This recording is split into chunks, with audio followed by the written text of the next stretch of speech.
नमस्कार, स्वागत है आपका दूसरा पहलू में। मैं हूं आपके साथ विवेक शांडिल्य। दूसरा पहलू में आज बात करेंगे जिन दो खबरों की, उसमें पहली खबर होगी दिल्ली में सीएम बदलने की और दूसरी खबर होगी मोदी सरकार 3.0 के 100 दिन के कार्यकाल की। सबसे पहले बात दिल्ली के सीएम बदलने की। दिल्ली में अरविंद केजरीवाल ने आखिरकार अपना इस्तीफा एलजी को सौंप दिया और आतिशी के सीएम बनने का ऐलान हो गया।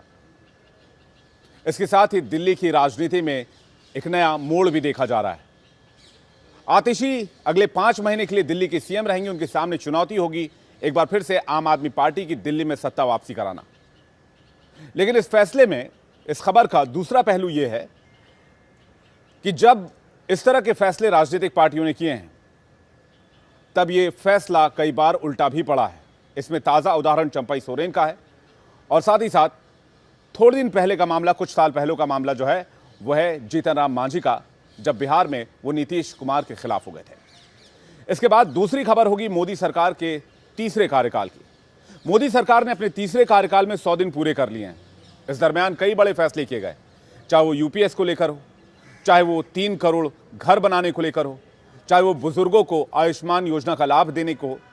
लेकिन इसके साथ ही मोदी सरकार को कई मुद्दों पर यू टर्न भी लेना पड़ा, चाहे वो वक्फ बोर्ड की बात हो, जिसको लेकर संशोधन को लेकर बिल लाया गया था, या फिर लेटरल एंट्री पर फैसला वापस लेने की बात हो।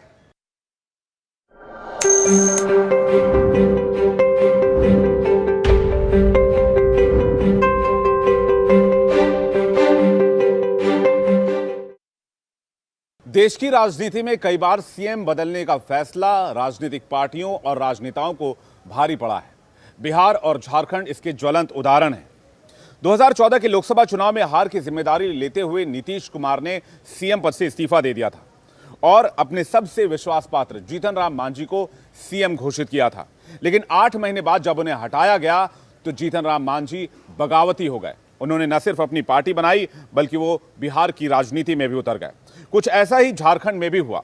झारखंड में भ्रष्टाचार के मामले में जब हेमंत सोरेन की विदाई हुई तो चंपई सोरेन को सीएम बनाया गया। लेकिन चंपई सोरेन को जब सीएम पद से हटाया गया तो चंपई सोरेन ने अपना राजनीतिक रास्ता बदल लिया और वो बीजेपी के साथ हो लिए।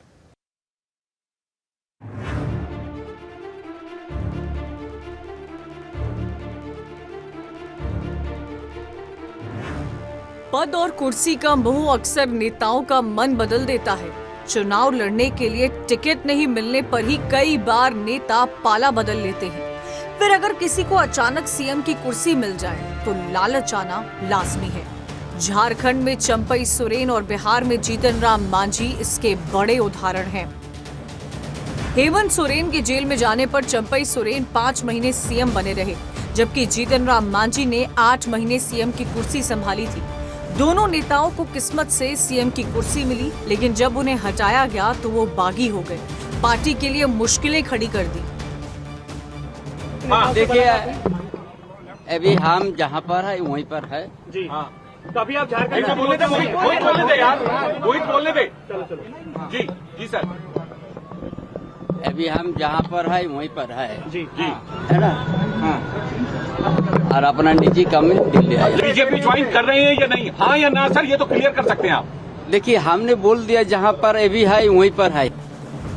मतलब साफ है, सत्ता का लालच ऐसा होता कि किसी पर भी भरोसा नहीं कर सकते हैं। जब हाथ में पावर आती है तो कई बार मन बदल जाता है। हर कोई भरत की तरह खड़ाऊ रखकर शासन नहीं करता। चलिए आपको पहले झारखंड की कहानी दिखाते हैं।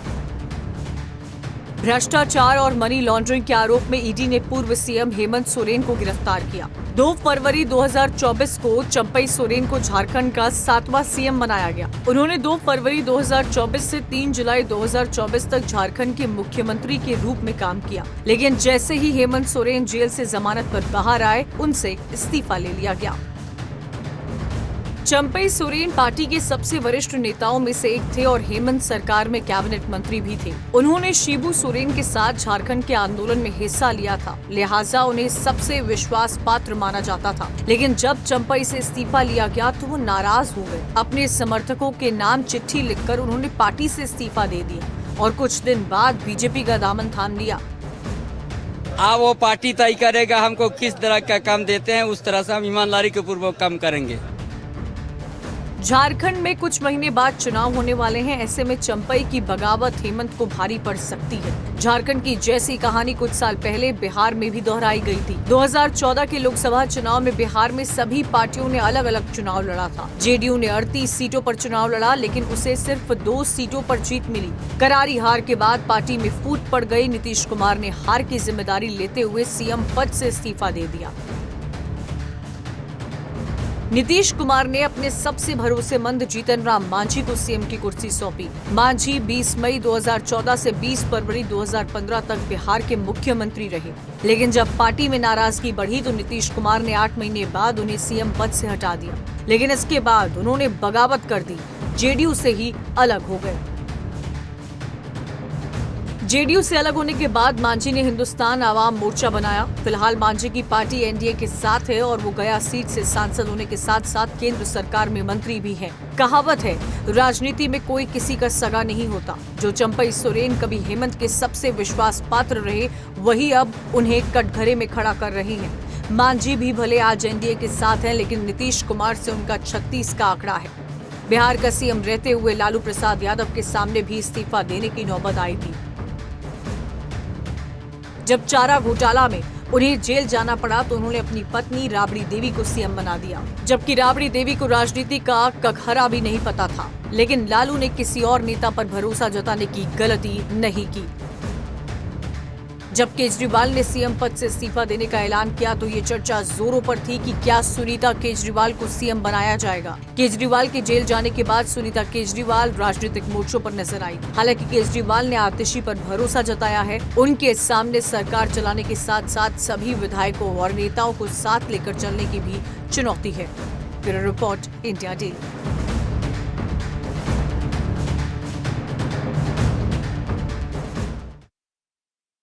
दिल्ली सरकार में कैबिनेट मंत्री रही आतिशी दिल्ली की नई सीएम होंगी। आम आदमी पार्टी ने इसका औपचारिक ऐलान कर दिया। साथ ही साथ अरविंद केजरीवाल ने अपना इस्तीफा दिल्ली के उपराज्यपाल को दे दिया। इसके साथ ही 2020 में पहली बार कालका सीट से विधायक बनी, 2023 में मंत्री बनी और अब आतिशी दिल्ली की सीएम बनने जा रही हैं। दिल्ली विधानसभा का कार्यकाल सिर्फ 5 महीने का बचा हुआ है। आम आदमी पार्टी ने जल्द चुनाव कराने की मांग भी की है, क्योंकि केजरीवाल ने भ्रष्टाचार के आरोपों को लेकर जनता के बीच जाने का फैसला किया है। अरविंद केजरीवाल ने कहा है कि अब फैसला जनता को करना है कि वो ईमानदार हैं या उनके ऊपर लगे भ्रष्टाचार के आरोपों पर जनता यकीन करती है। लेकिन सवाल यह है कि चुनाव से पहले सीएम बदलने की रणनीति क्या कारगर होगी। देश में सीएम बदलने की राजनीति पहले भी देखी जाती रही है। एक रिपोर्ट देखते हैं।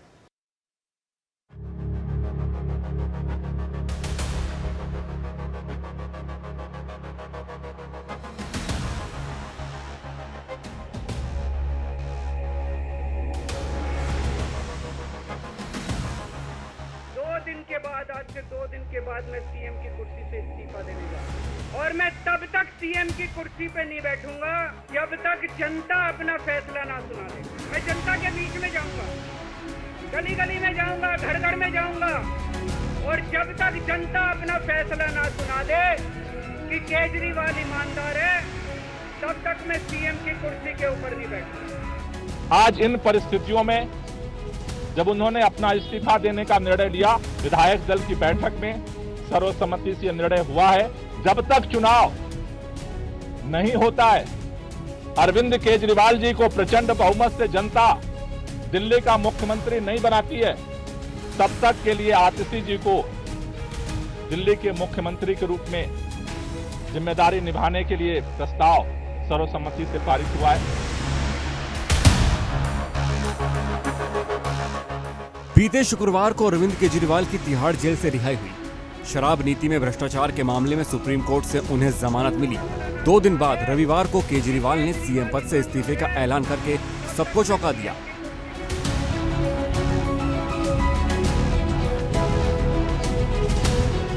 उन्होंने कहा कि वो अग्नि परीक्षा के लिए जनता की अदालत में जाएंगे और तब तक सीएम की कुर्सी पर नहीं बैठेंगे जब तक कि दिल्ली की जनता उन्हें ईमानदार घोषित नहीं करेगी।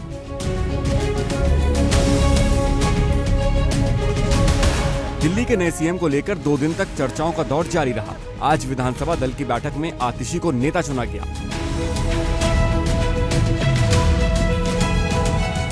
केजरीवाल ने उनके नाम का प्रस्ताव रखा, जिसे सर्वसम्मति से पारित कर दिया गया। अपनी उम्मीदवारी पर आतिशी ने कहा कि केजरीवाल ही दिल्ली के सीएम हैं, उन्हें फिर से दिल्ली का सीएम बनाना है। मैं सबसे पहले दिल्ली के लोकप्रिय मुख्यमंत्री, आम आदमी पार्टी के नेता, मेरे गुरु अरविंद केजरीवाल जी का धन्यवाद करना चाहती हूं, जिन्होंने मुझे इतनी बड़ी जिम्मेदारी दी और इस जिम्मेदारी के लिए मुझ पे भरोसा किया। ये सिर्फ आम आदमी पार्टी में हो सकता है, अरविंद केजरीवाल जी के नेतृत्व में हो सकता है कि एक फर्स्ट टाइम पॉलिटिशियन एक राज्य की मुख्यमंत्री बने।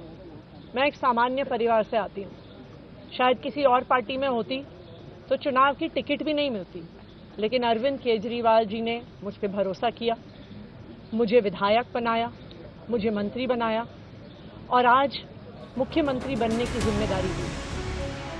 आतिशी दिल्ली की तीसरी महिला सीएम होंगी। उनसे पहले सुषमा स्वराज और शीला दीक्षित दिल्ली की सत्ता संभाल चुकी हैं।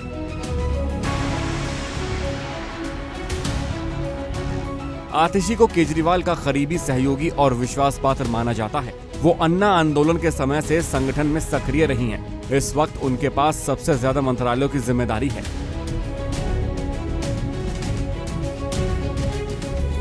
केजरीवाल और मनीष सिसोदिया के जेल में जाने पर आतिशी ने सरकार के कामकाज को संभाला है और हर मुद्दे पर मजबूती से पार्टी की राय रखी। आतिशी पंजाबी राजपूत परिवार से ताल्लुक रखती हैं और ऑक्सफोर्ड यूनिवर्सिटी से ग्रेजुएट हैं। वो 2015 से 2018 तक शिक्षा में सुधार को लेकर मनीष सिसोदिया की सलाहकार रही हैं। 2020 में कालकाजी सीट से पहली बार विधायक चुनी गईं और 2023 में केजरीवाल सरकार में मंत्री बनी और अब अगले चुनाव तक सीएम की कुर्सी संभालने वाली हैं। दिल्ली के मंत्री गोपाल राय ने साफ कहा है कि विपरीत हालातों में आतिशी को जिम्मेदारी सौंपी गई है। मंत्री सौरभ भारद्वाज और विधायक सोमनाथ भारती भी कह चुके हैं कि भरत की तरह आतिशी कुर्सी संभालेंगी। सही होगा, क्योंकि जितना आतिशी जी को जानते हैं, मैं इतना पक्के वादे के साथ कह रहा हूं आपको कि आतिशी जी का जो व्यवहार रहा है हम सबके प्रति, पार्टी के प्रति, नेता के प्रति अद्भुत रहा है और बिल्कुल अरविंद केजरीवाल जी के एब्सेंस में वो इस पद को भरत जी की तरह ही संभाल के रखेंगे। चुनाव से पहले केजरीवाल ने इस्तीफा देकर और आतिशी को कुर्सी सौंपकर बड़ा मास्टर स्ट्रोक खेला है। पिछले 4 साल में आतिशी मजबूत नेता बनकर उभरी हैं।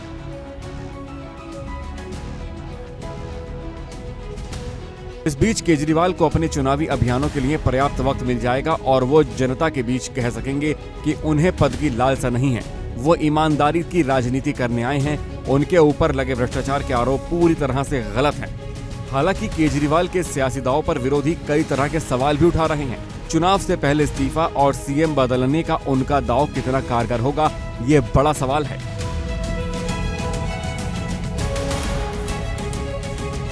इससे पहले भी कई राज्यों में सियासी पार्टियां चुनाव से पहले सीएम बदलने का दांव खेल चुकी हैं, लेकिन हर बार ये दांव कामयाब नहीं रहा है।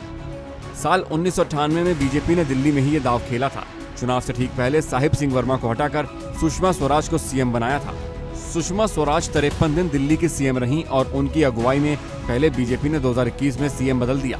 विजय रूपाणी को हटाकर भूपेंद्र पटेल को सीएम बना दिया गया। ये परिवर्तन कामयाब रहा और बीजेपी को एक बार फिर चुनाव में प्रचंड बहुमत मिला। उत्तराखंड में भी बीजेपी ने चुनाव से पहले त्रिवेंद्र सिंह रावत को हटाकर तीरथ सिंह रावत और फिर पुष्कर सिंह धामी को सीएम बनाया। ये दाव कामयाब रहा और 2022 के चुनाव में एक बार फिर उत्तराखंड में बीजेपी वापस आ गई। 2023 के विधानसभा चुनाव से पहले बीजेपी ने कर्नाटक में भी यही दाव खेला। भ्रष्टाचार के आरोपों से घिरे येदियुरप्पा को हटाकर बसवराज बोम्मई को सीएम बनाया, लेकिन पूरा जोर लगाने के बाद भी पार्टी को करारी हार झेलनी पड़ी। त्रिपुरा में भी बीजेपी ने चुनाव से पहले बिप्लब देव की जगह माणिक साहा को मुख्यमंत्री बनाया और ये परिवर्तन चुनाव में कारगर रहा। लोकसभा चुनाव से पहले हरियाणा में भी बीजेपी ने सीएम बदलने का दांव खेला। मनोहर लाल खट्टर को हटाकर नायब सिंह सैनी को कमान सौंपी है। हालांकि लोकसभा चुनाव में पार्टी को उम्मीद के मुताबिक कामयाबी नहीं मिली। हरियाणा में विधानसभा चुनाव का रण जारी है। 8 अक्टूबर को पता चलेगा कि नायब सिंह सैनी सत्ता बचा पाते हैं कि नहीं। जब तक चुनाव नहीं होते तब तक मेरी जगह आम आदमी पार्टी से कोई और मुख्यमंत्री बनेगा। मैं खुश हूँ कि अरविंद केजरीवाल जी ने मुझ पे इतना भरोसा किया है, लेकिन जितना सुख आज मेरे मन में है, आज उससे बहुत ज्यादा दुख भी मेरे मन में है। और मैं तब तक सीएम की कुर्सी पे नहीं बैठूंगा जब तक जनता अपना फैसला ना सुना दे। आज मैं जेल से आया हूं, मैं अपनी अग्नि परीक्षा देने के लिए तैयार हूं। दिल्ली का एक ही मुख्यमंत्री है और उस मुख्यमंत्री का नाम अरविंद केजरीवाल है।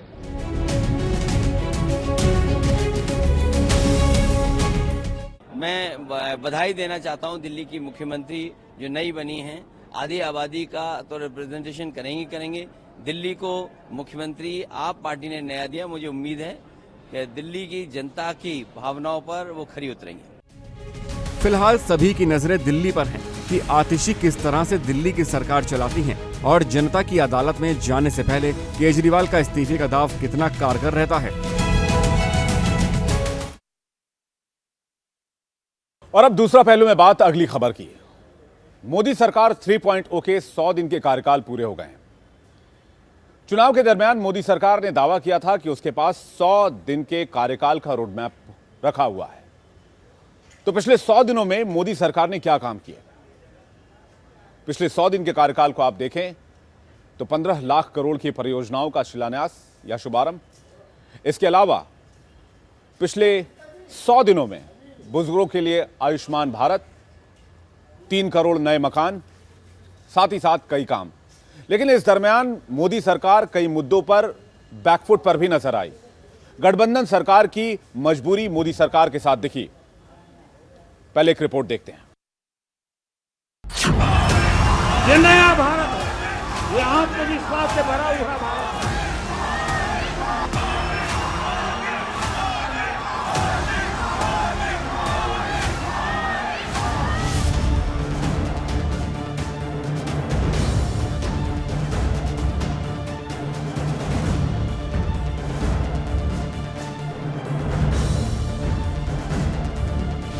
प्रधानमंत्री नरेंद्र मोदी का सबसे बड़ा सपना है विकसित भारत, समृद्ध भारत, आत्मनिर्भर भारत। अपने लक्ष्य के लिए वो लगातार काम कर रहे हैं। सोमवार को उन्होंने अहमदाबाद में देश की पहली नमो भारत रैपिड रेल की सौगात दी। तो आज ओडिशा में महिलाओं के लिए सुभद्रा योजना समेत कई योजनाओं की शुरुआत की है। पहले और दूसरे कार्यकाल से अलग इस बार मोदी सरकार के सामने कई चुनौतियां हैं। पूर्ण बहुमत नहीं होने की वजह से सरकार कई मुद्दे पर बहुत संभल कर आगे बढ़ रही है, लेकिन पीएम मोदी की कार्यशैली बिल्कुल नहीं बदली। वो अपने उसी चिरपरिचित अंदाज में काम कर रहे हैं और देश को वैश्विक मंच में मजबूती से आगे ले जाने के लिए कटिबद्ध हैं। रूस और यूक्रेन जाकर पीएम मोदी ने बता दिया कि विदेश नीति के मामले में कोई बदलाव नहीं आया है और दूसरी तरफ देश के विकास को लेकर भी लगातार बड़े फैसले कर रहे हैं। बीते 100 दिनों में मैंने दिन नहीं देखा, रात नहीं देखा। 100 दिन के एजेंडे को पूरा करने के लिए पूरी ताकत झोंक दी। और आपने देखा होगा पिछले 100 दिन में न जाने कैसी कैसी बातें होने लगी। इस दौरान मेरा मजाक उड़ाने लगे, भांति भांति के तर्क वितर्क बताते रहे और लोग भी हैरान थे कि मोदी क्या कर रहा है, क्यों चुप है, इतनी मजाक हो रही है, इतना अपमान हो रहा है। लेकिन मेरे गुजरात के भाइयों बहनों, ये सरदार पटेल की भूमि से पैदा हुआ बेटा है।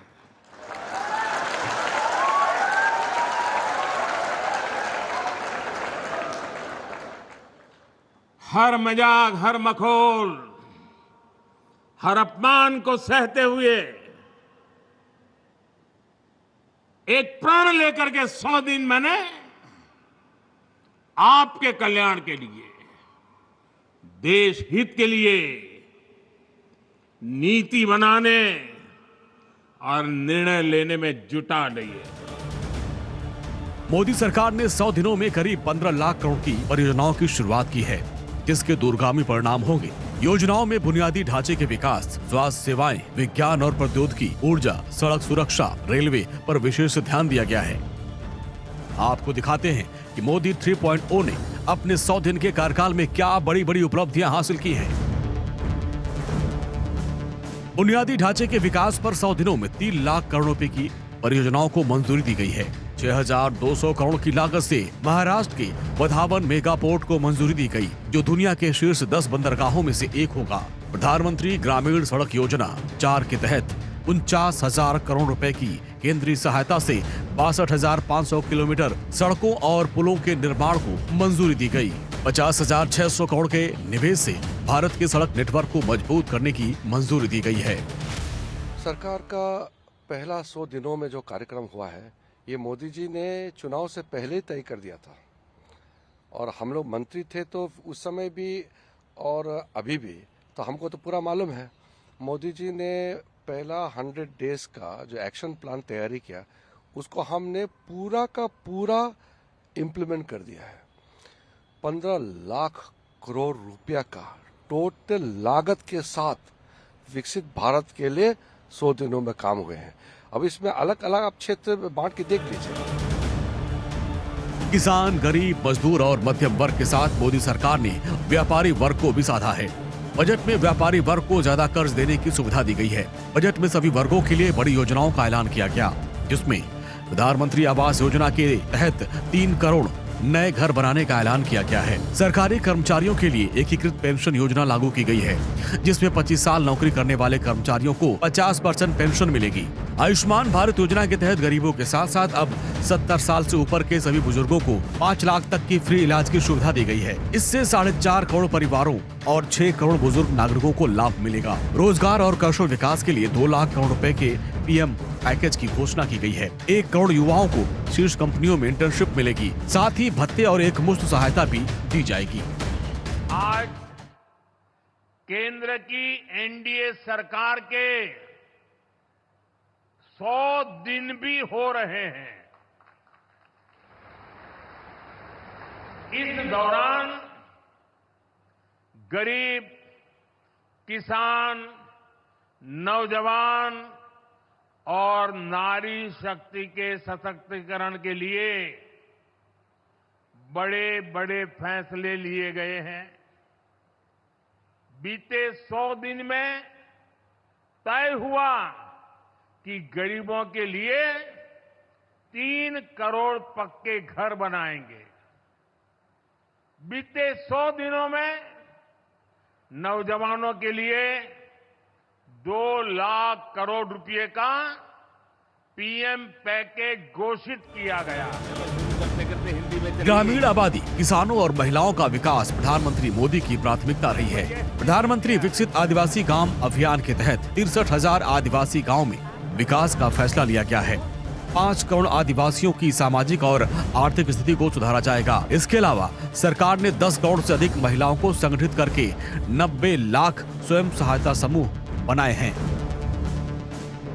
ये सरकार बनने के पहले ही हम लोग पूरी तरह से कॉन्फिडेंट थे कि तीसरे टर्म की सरकार भी ये एनडीए की ही सरकार बनेगी मोदी जी के नेतृत्व में, और वो सरकार बनी। और उसी समय प्रधानमंत्री जी ने कैबिनेट की बैठक में कह दिया था कि नई सरकार बनने के बाद, यानी तीसरे टर्म की सरकार बनने के बाद प्रारंभ के 100 दिनों में हमें क्या क्या करना है, इस संबंध में सभी मंत्रालय अपनी योजना बना लें। और वह योजना पहले ही बन गई थी, और कैबिनेट के फॉर्मेशन के बाद तुरंत सारी योजनाओं से संबंधित जो भी कैबिनेट को फैसले लेने थे, कैबिनेट ने फैसले लिए और उसको अमली जामा पहनाना भी हम लोगों ने प्रारंभ किया। बीते 10 साल में प्रधानमंत्री नरेंद्र मोदी ने कई ऐसे बड़े ऐतिहासिक फैसले लिए। पीएम मोदी की दूरदर्शी सोच की वजह से आज दुनिया में भारत की मजबूत छवि बनी है। कई राष्ट्र प्रमुखों के साथ उनके रिश्तों की वजह से मोदी आज ग्लोबल लीडर बन चुके हैं और दुनिया भारत की ओर देख रही है। Bureau report, India daily. इस खबर का दूसरा पहलू यह है कि 100 दिन के कार्यकाल में मोदी सरकार पहली बार गठबंधन सरकार के दौरान मजबूर होती नजर आई है। चाहे वो वक्फ संशोधन बिल हो, चाहे वो लैटरल एंट्री का मामला हो, फिर चाहे वो बिहार और आंध्र प्रदेश के लिए ज्यादा बजट के पैसे देने की बात हो। पिछले 100 दिन में सरकार कई बार विपक्ष के सामने इन मुद्दों पर घिरती भी नजर आई है।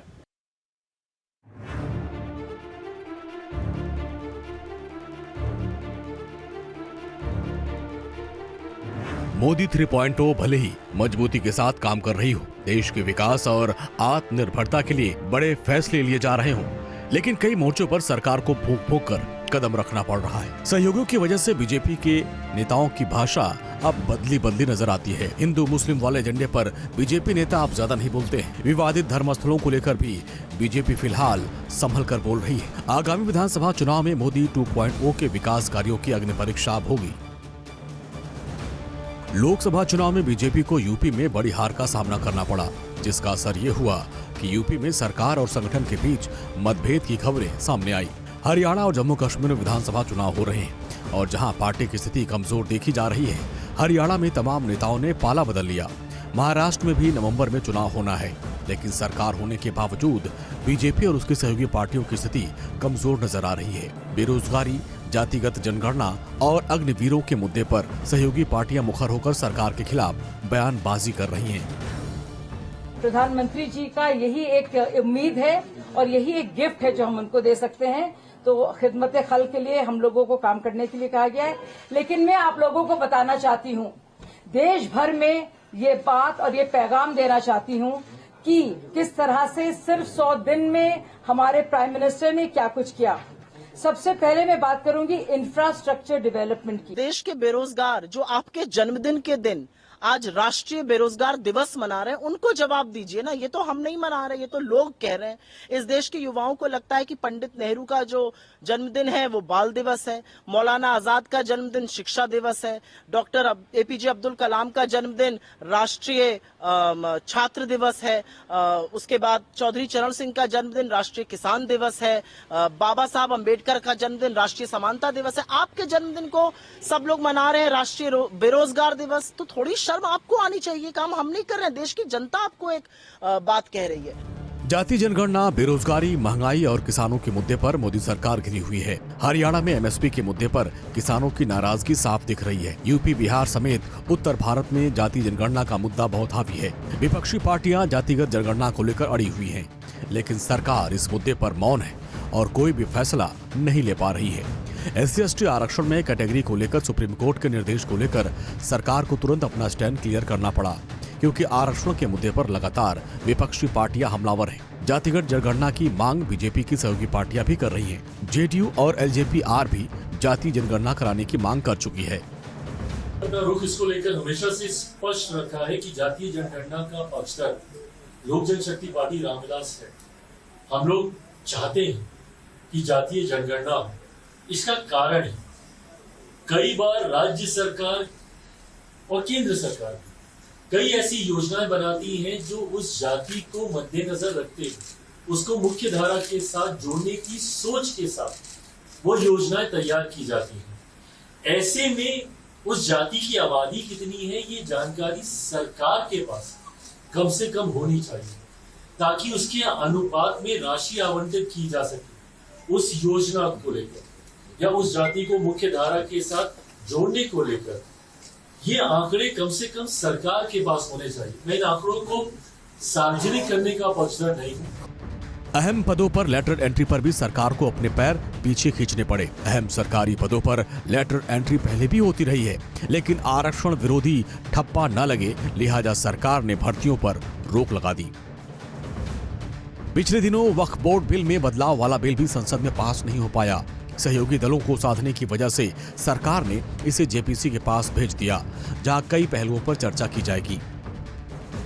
नरेंद्र मोदी के सामने सबसे बड़ी चुनौती खाद्यान्न संकट की भी है। 5 किलो फ्री राशन बांटकर सरकार ने FCI के गोदाम को खाली कर दिया और इस समय FCI के पास मात्र 29.9 मिलियन मैट्रिक टन गेहूं का स्टॉक बचा है, जबकि पिछले साल इन्हीं दिनों FCI के पास 31.4 मिलियन मैट्रिक टन गेहूं था।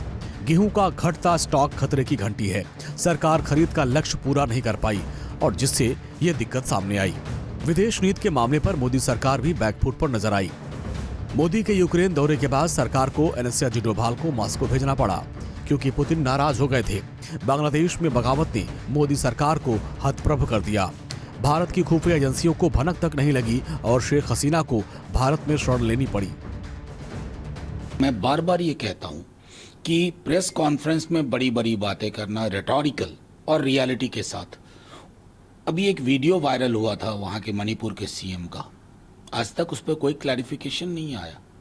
क्या हो रहा है मणिपुर में, देश के अलग अलग हिस्सों में क्या हो रहा है, क्या इस पर नहीं होना चाहिए, बात नहीं होनी चाहिए? मैंने कई दफा कहा, आज भी कह रहा हूं कि सरकारों का मूल्यांकन होता है कि सामाजिक न्याय पे आपका पक्ष क्या है, आर्थिक न्याय पे आपका पक्ष क्या है।